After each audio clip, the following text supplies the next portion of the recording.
Izuaren gimnasio honetan arkituriko gorpuzkiak identifikatu dituzte ikertzaileek Jenny Sofia Rebollo 40 urteko emakume kolonbiarrarenak direla baieztatu dute.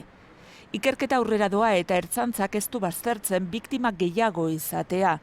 Emakumei grabaturiko irudiak arkitu dizkiote eta desagertuen argazkiekin bat datozen ari dira ikertzen. Gervasio Gabirondo, ertzaintzako zuzendariak hala esan dio Kolonbiako irrati bati. Se le veía como con ciertas habilidades que parecían extrañas para alguien que sea la primera vez. Pero trabajamos en la hipótesis que pueda haber más. Ikerketak luze joko duela gaineratu du.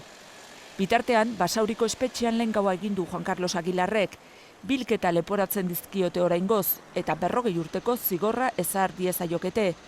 Iturri juridikoek eman duten ez jakitera aurrez pentsatuta hiltzea eta azpikeria larrigarriak izango bailirakete. Clara Campoamor elkarteak ere zigorrik handiena eskatuko du. Akzio popular moduan ibiliko gara kasu bietan.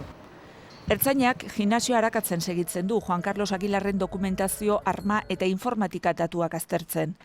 Jakin berri da Aguilar ez zela monjea, ez Shaolin maisua, ez kunfuko txapelduna, tituloak berak asmatu zituen.